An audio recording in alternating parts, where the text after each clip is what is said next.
दोस्तों इस वीडियो में हम लोग त्रिभुज का क्षेत्रफल निकालना सीखेंगे। तो हम लोग इस वीडियो में त्रिभुज ABC का क्षेत्रफल निकालना सीखेंगे।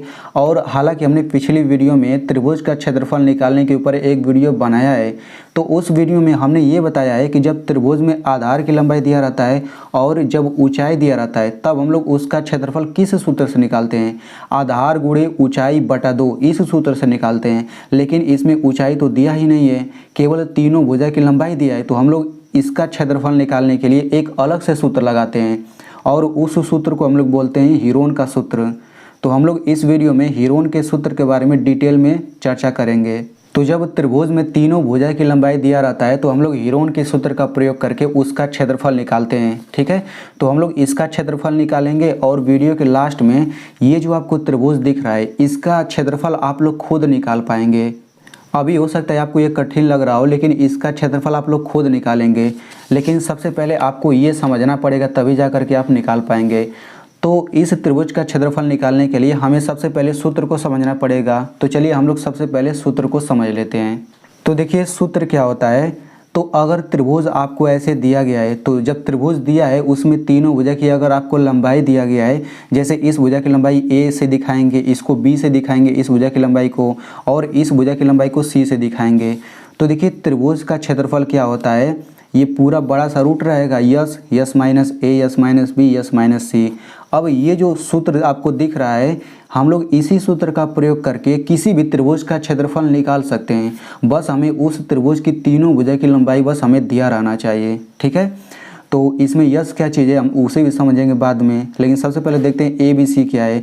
तो ABC त्रिभुज की भुजाओं की लंबाइयाँ हैं, मैंने आपको पहले ही बता दिया है। ABC त्रिभुज की भुजाओं की लंबाइयाँ है और इसमें यस जो है, यस को हम लोग बोलते हैं अर्ध परिमाप। यानी कि अर्ध मतलब आधा होता है, परिमाप मतलब चारों ओर की दूरी, यानी कि चारों ओर की दूरी का आधा ही अर्ध परिमाप होता है। ठीक है, तो यस बराबर होता है, यस को ही हम लोग अर्ध परिमाप कहते हैं। यस बराबर होता है A plus B plus C पूरे का बटा 2। ठीक है, तो तीनों भुजा को जोड़ेंगे तो ये चारों ओर की दूरी हो गई, और पूरे का बटा 2 कर देंगे। आधा का मतलब बटा 2 होता है, तो पूरे का बटा 2 करेंगे तो इस तरह से अर्ध परिमाप इतना निकल जाता है। अब इस सूत्र का प्रयोग करके चलिए हम लोग अब जो त्रिभुज हमने देखा था उसका क्षेत्रफल निकाल लेते हैं।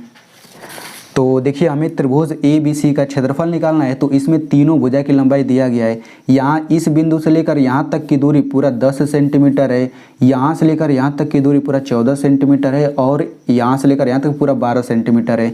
यानी कि इस त्रिभुज में तीनों भुजा की लंबाई दिया गया है, तो हम लोग इसका क्षेत्रफल निकाल सकते हैं हीरोन के सूत्र से। ठीक ना, यहाँ पे मैं आपको बता देना चाहता हूँ, ये जो क्षेत्रफल का ये जो सूत्र है इसी को हम लोग हीरोन का सूत्र कहते हैं। ठीक है, अब इस सूत्र को हीरोन का सूत्र क्यों कहते हैं, तो देखिए हीरोन एक व्यक्ति का नाम है, यानी कि हीरोन एक गणितज्ञ थे और उन्होंने इस सूत्र को बताया था, इसीलिए इस सूत्र को हीरोन का सूत्र कहते हैं। ठीक है, तो इसका उपयोग करके कैसे हम लोग इसका क्षेत्रफल निकालेंगे।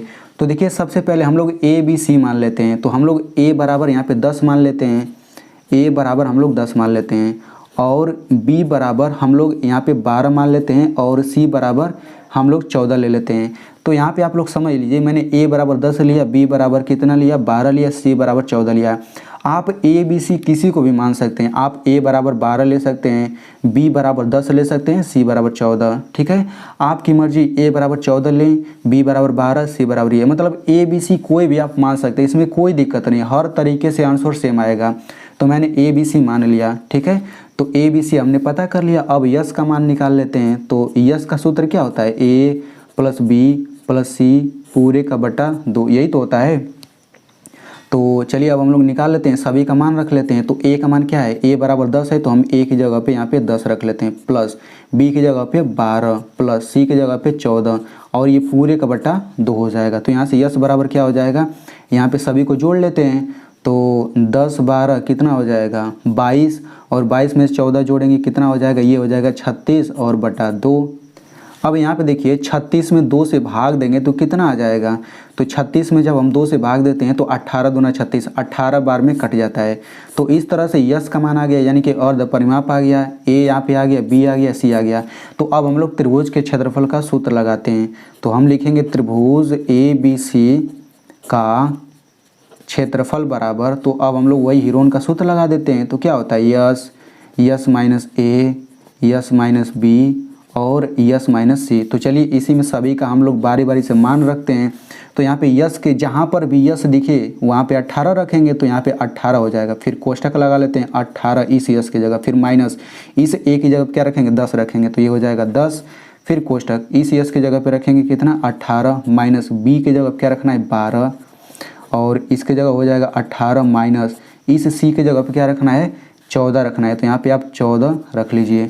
अब इसको हम लोग हल करते हैं तो ये पूरा रूट वैसे ही रहेगा, यहाँ पे हो जाएगा 18, फिर ये कोष्टक 18 में से 10 घटेगा कितना आएगा 8 आ जाएगा, 18 में से 12 घटेगा कितना आ जाएगा 6 आ जाएगा और 18 में से 14 घटेगा ये 4 आ जाएगा। ठीक है, अब इसके बाद क्या करेंगे, देखिए यहाँ पे कोष्टक लगा है ना, तो जब हम कोष्टक हटाएंगे तो ये बीच में गुणा होता जाएगा। ठीक है, यहाँ पर हटाएंगे तो फिर गुणा हो जाएगा, यहाँ पे हटाएंगे तो ये गुणा हो जाएगा।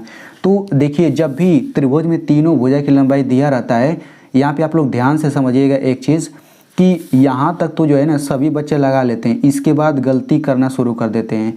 तो यहाँ तक तो सभी लोग कर लेते हैं, इसके बाद जो है सबसे महत्वपूर्ण है, तो आप लोग इसे ध्यान से समझिएगा। ठीक है, अब से जो मैं बोलने जा रहा हूँ उसे आप ध्यान से समझिए। तो देखिए कैसा भी आपको त्रिभुज रहे, अगर त्रिभुज में तीनों भुजा की लंबाई दिया गया है तो जब भी आप उसको हल करेंगे हीरोन के सूत्र से तो इतना 4 गो संख्या आएगा, 1 2 3 4, 4 संख्या है कि नहीं। तो जब भी आप निकालेंगे तो 4 संख्या आएगा, तो जब 4 संख्या आएगा तो आप चारों संख्या का बारी बारी से अभाज्य गुणनखंड करेंगे। ठीक है, यहाँ पे जब भी आप इस तरह से करेंगे तो 4 संख्या आएगा, तो आपको चारों संख्या का अभाज्य गुणनखंड करना है। तो यहाँ पे 18 है ना, तो हम लोग 18 का यहाँ पे अभाज्य गुणनखंड कर लेते हैं। अब ये अभाज्य गुणनखंड क्या होता है, जिसे आप लोग लॉसव लेना कहते हैं ना, उसे ही अभाज्य गुणनखंड कहते हैं। तो यहाँ पे 18 को इस तरह लिख लिया। अब इसको 2 से काटेंगे 2 9 18, 3 से काटेंगे 3 3 9, फिर 3 से कटेगा 3 1 3, यानी कि यहाँ पे देखिए इन सब का गुणा करेंगे 2 3 3, इन सब का गुणा करेंगे तो 18 आ जाएगा। देखिए 2 3 6 6 3 18, यानी कि इस 18 के जगह पे हम इनका गुणा करके लिख सकते हैं, तो ये बराबर हो गया। अब वैसे ही करिए, इस 18 के जगह पे लिखेंगे 2 गुणा 3 गुणा 3, मतलब इन्हीं सब का गुणा मैंने कर दिया। तो देखिए इन सब का गुणा करेंगे तो 18 तो आ ही जाएगा। अब ये 18 की जगह पे हमने इतना रख दिया। अब यहाँ पे गुणा है तो गुणा लिखिए। अब 8 का हम लोग अभाज्य गुणनखंड करते हैं, तो यहाँ पे 8 लिख लीजिए। तो 2 चौक 8, 2 दूना 4, 2 एकम 2, यानी कि 8 को हम लोग 2 का 3 बार गुणा करके लिख सकते हैं। तो 2 गुणा 2 गुणा 2 इतना हो गया। अब वैसे ही 6 का अभाज्य गुणनखंड करिए, तो यहाँ पे मैं 6 ले लेता हूँ। 2 3 6, 3 एकम 3, यानी कि 6 को 2 गुणा 3 लिख सकते हैं। तो यहाँ पे गुणा हो जाएगा 2 गुणा 3। ठीक है, अब लास्ट में 4 बचा, तो 4 का हम लोग अभाज्य गुणनखंड करते हैं, तो ये हो जाएगा 2 दूना 4, 2 एकम 2, तो 4 को 2 गुणा 2 लिख सकते हैं, 2 गुणा 2। ठीक है, तो आई होप आप लोग इतना भी कर लेंगे। अब इसके बाद हम लोग क्या करेंगे, देखिए अब इसके बाद हम लोग जोड़ा बनाते हैं। अब जोड़ा कैसे बनाते हैं, मतलब देखते हैं एक ही संख्या 2 बार आना चाहिए। तो देखिए यहाँ पे 1 2 यहाँ पे है, 1 2 यहाँ पे है, ठीक ना। तो 2 यहाँ पे 2 बार आया है, तो इसका 1 2 बाहर निकलेगा यहाँ पे, फिर आप गुणा लगा दीजिए।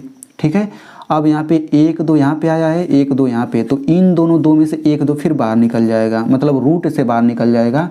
अब यहाँ पे देखिए यहाँ पे 2 एक बार है, यहाँ पर 2 एक बार है, तो यहाँ से भी 1 2 बाहर निकल जाएगा। अब यहाँ पे देखिए यहाँ पे 1 3 है, यहाँ पे 1 3 है, तो ये 2 बार 3 है ना, तो यहाँ से 1 3 बाहर निकल जाएगा। अब यहाँ पे देखिए 2 अकेले बचा, अगर इसके साथ में एक और 2 अगर कोई बच जाता तो 1 2 बाहर निकल जाता। ठीक है, यानी कि यहाँ पे एक रूल आपको समझ आ रहा है कि जिसका जोड़ा बन जाता है वो तो कड़ी से बाहर निकल जाता है, और जिसका जोड़ा नहीं बन पाता है वो कड़ी के अंदर ही रह जाता है। ठीक है, तो इस 2 का जोड़ा नहीं मिल पा रहा है, इस 3 का भी जोड़ा नहीं मिल पा रहा है, तो ये कड़ी के अंदर ही रह जाएगा, 2 गुणा 3। ठीक है ना, तो अब क्या करेंगे, इन सब का गुणा कर लीजिए। तो 2 दूना 4, 4 दूनी 8, 8 तरीका ये 24 हो गया। और यहाँ पे ये रूट के अंदर गुणा कर लेते हैं, 2 3 6, तो इस तरीके से इसका क्षेत्रफल 24 रूट 6 आ गया। अब देखिए क्षेत्रफल जब भी हम निकालते हैं ना तो मात्रक के ऊपर 2 घात रहता है, यानी कि ये सब सेंटीमीटर में दिया है लंबाई, तो हम क्या करेंगे यहाँ पे सेंटीमीटर लिखेंगे और यहाँ पे 2 घात ऊपर लगा देंगे। ये 2 घात लगाना जरूरी है। अगर ये सब भुजा की लंबाई मीटर में रहता तो हम यहाँ पे मीटर लगा देते हैं, फिर यहाँ पे 2 घात लगाते हैं, तो इस तरह से इसका क्षेत्रफल इतना आएगा और यही आंसर हो जाएगा। अभी आप लोग एक चीज़ और समझ लीजिए, तो मैंने आपसे बताया था कि जब भी आप लोग इस तरह से त्रिभुज का क्षेत्रफल निकालेंगे तो यहाँ पे 4 संख्या आएगा। तो हम लोग यहाँ पे एक चीज़ समझ लेते हैं थोड़ा अच्छे से। मान लेते हैं कि हमने त्रिभुज में जो होता है घटा करके हमने इतना ला दिया। मान लेते हैं यहाँ पे 10 आ गया, गुणा 6 आ गया और 3 आ गया और यहाँ पे 5 आ गया। मान लेते हैं घटा करके इतना 4 संख्या आता है ना, हमने ये बीच वाला स्टेप उठा लिया है क्योंकि इसके बाद बच्चे गलती करते हैं, मैंने इसीलिए ये वाला स्टेप उठाया है। तो आप क्या करेंगे, जो मैंने रूल बताया था कि यहाँ पे जो संख्या इसका अभाज्य गुणनखंड करेंगे तो 10 का अभाज्य गुणनखंड करिए तो 2 5 10, 5 एकम 5, यानी कि हम लोग इस 10 के जगह क्या लिखेंगे 2 गुणा 5 लिख देंगे। 2 गुणा 5, यहाँ पे गुणा गुणा लिखिए। अब यहाँ पे 6 आ गया तो 6 का अभाज्य गुणनखंड करते हैं तो 2 3 6, 3 एकम 3, यानी कि 6 के जगह पे 2 गुणा 3 लिख देंगे। अब इसका अभाज्य गुणनखंड करेंगे ना तो देखिए 3 है तो 3 का अभाज्य गुणनखंड ये 3 ही रहेगा, तो ये हम 3 के जगह पे 3 ही लिखेंगे गुणे। अब 5 है तो 5 का अभाज्य गुणनखंड 5 ही होगा, तो ये 5 लिखिए। अब हम लोग क्या करेंगे, जोड़ा बनाएंगे। तो देखिए यहाँ पे 1 2 है, यहाँ पे 2 है, तो इन ये 2 2 बार आया ना तो 1 2 बाहर निकलेगा कड़ी से बाहर, फिर गुणा। अब यहाँ पे देखिए 3 एक बार, यहाँ पे 3 यहाँ पे, तो 3 2 बार आया ना तो 1 3 बाहर निकल जाएगा।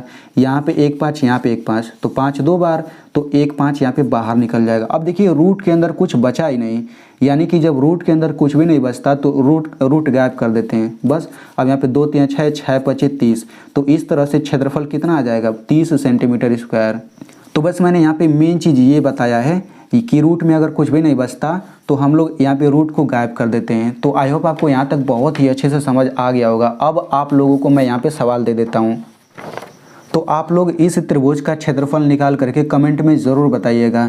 इस भुजा की लंबाई 8 सेंटीमीटर है, इस भुजा की लंबाई 6 सेंटीमीटर और इस भुजा की लंबाई 10 सेंटीमीटर। तो अगर आपको ये वीडियो अच्छे से समझ आ गया है तो आप लोग इस वीडियो को अपने दोस्तों के साथ ज़रूर शेयर करिएगा, क्योंकि उन्हें भी ये अच्छे से समझ आ जाएगा।